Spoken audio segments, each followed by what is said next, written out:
Good morning students. कल हमने chapter 6 के 3 क्वेश्चन आंसर कर दिए थे। आज हम 4th क्वेश्चन आंसर से कंटिन्यू करेंगे। ये माने की चोटियां बूढ़े लामाओं के जाप से उदास हो गई हैं। इस पंक्ति के माध्यम से लेखक ने युवा वर्ग को क्या आग्रह किया है? लेखक ने बताया है कि माने पर्वत श्रेणियां बूढ़े लामाओं के जप से उदास हो गई हैं।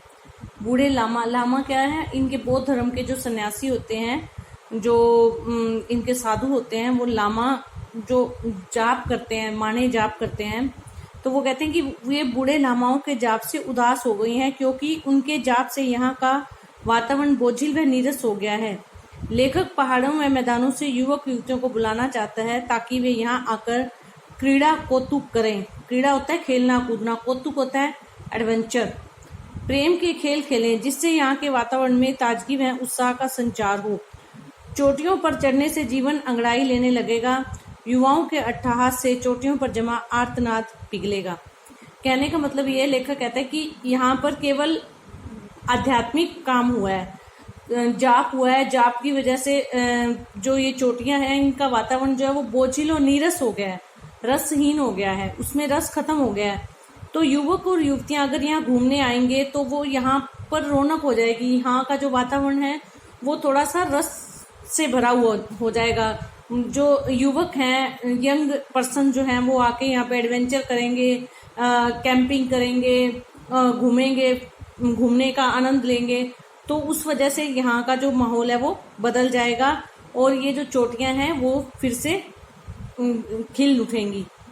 नेक्स्ट क्वेश्चन, वर्षा यहाँ एक घटना है, एक सुखद संयोग है। लेखक ने ऐसा क्यों कहा है?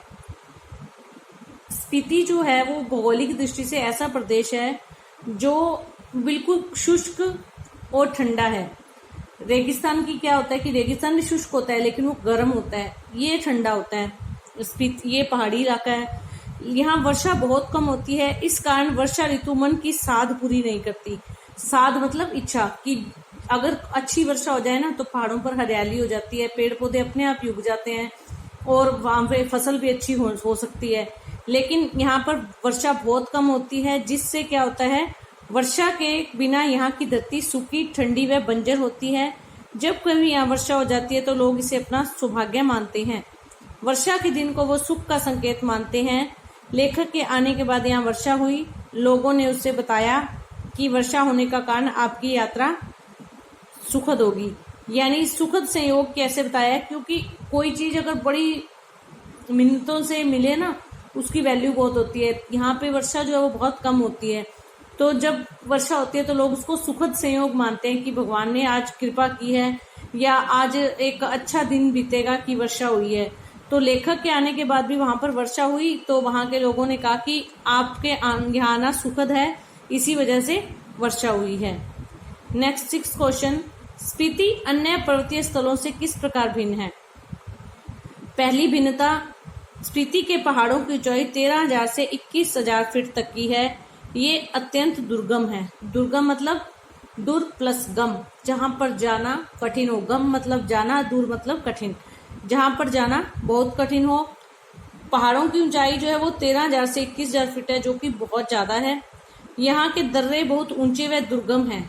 दर्रे मतलब पहाड़ों के बीच में जो गुफा टाइप जो दर्रे हैं वो बहुत ऊंचे और दुर्गम हैं। यहाँ साल के 8-9 महीने बर्फ जमी रहती है तथा रास्ते बंद हो जाते हैं।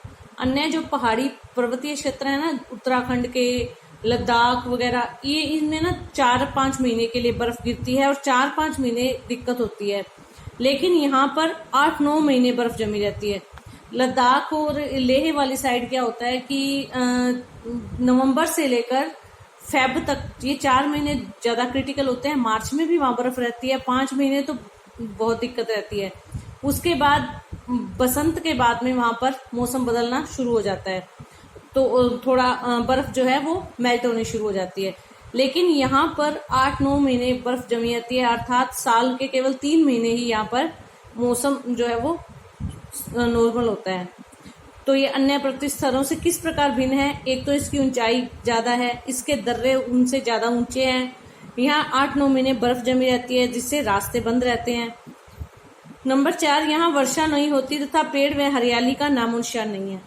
पहाड़ों और पर्वतों की एक विशेषता होती है, पर्वतों की जो मिट्टी होती है ना वो बड़ी उपजाऊ होती है। क्यों? क्योंकि जो ऊपर से झरने गिरते हैं ना, वो झरने अपने साथ ऊपर से मिट्टी लेकर आते हैं, उपजाऊ मिट्टी, और उसमें उस पानी में भी काफी ज्यादा औषधीय गुण होते हैं, जिससे पर्वतों और पहाड़ों पर हल्की बारिश से ही हरियाली हो जाती है। अपने आप जो उगने वाली वनस्पति होती है, बहुत सारी वनस्पति पेड़ पौधे ऐसे होते हैं जो अपने आप ही उग जाते हैं। तो वो जैसे ही वर्षा होती है तो वो हरियाली अपने आप बन जाती है। लेकिन यहाँ वर्षा नहीं होती तो इसलिए हरियाली का नामो निशान नहीं है।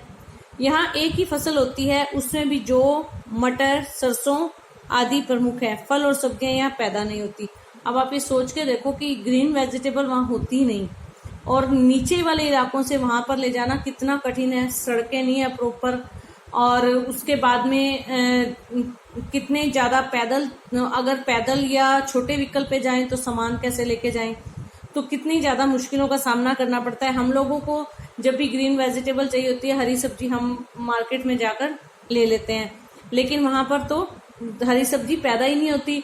और हम मैदानी इलाकों में रहते हैं, अगर हमें सिरसा से जाकर थोड़ी 10-15 किलोमीटर दूर जाकर भी लानी हो तो हम गाड़ी में या किसी भी चीज पर जाकर ला सकते हैं। लेकिन वहां पे 10-12 किलोमीटर हमारे से 10 गुना बड़े पड़ जाते हैं, क्योंकि वो रास्ते ऊंचे नीचे हैं, वहां पर व्हीकल नहीं चल सकता, पैदल ही उनको अपने सारे काम करने पड़ते हैं।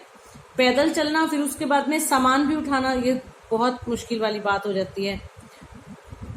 यहाँ सिर्फ 2 ऋतु होती हैं, बसंत और शीत। गर्मी तो होती ही नहीं वहां पर। सर्दी या बसंत। बसंत में क्या होता है, ना गर्मी होती है ना ठंड होती है, नॉर्मल मौसम।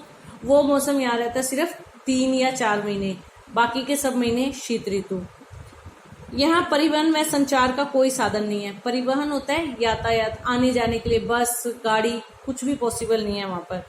संचार होता है मोबाइल और ये जो टीवी, इन चीजों का, टीवी के ऊपर जो हम ये कनेक्शन लेते हैं, जो केबल कनेक्शन, वो सब चीजें वहां नहीं है। यहाँ आबादी बेहद कम है, जहाँ पे ना मोबाइल है, ना यातायात के साधन है, ना ग्रीन वेजिटेबल्स है, ना रहने के लिए कुछ सुख सुविधा की चीज है। मौसम इतना ज्यादा ठंड इतनी ज्यादा पड़ती है, तो वहां की आबादी अपने आप ही कम होगी। यहाँ प्रति किलोमीटर 4 व्यक्ति रहते हैं। यहाँ पर्यटक नहीं आते, अतः यहाँ का वातावरण उदास रहता है। स्पीति की एक कमी है कि स्पीति को पर्यटन स्थल के रूप में विकसित नहीं किया गया। मीन्स लोगों के लिए वहां पर कुछ आकर्षण के लिए, खींचने के लिए कुछ चीजें नहीं है जिससे वो वहां जाएं, वहां रुकें और एंजॉय करें। वो चीजें अभी यहाँ पर नहीं है। तो आप ये 4th, 5th और 6th क्वेश्चन आंसर करेंगे, बाकी हम कल करेंगे। धन्यवाद।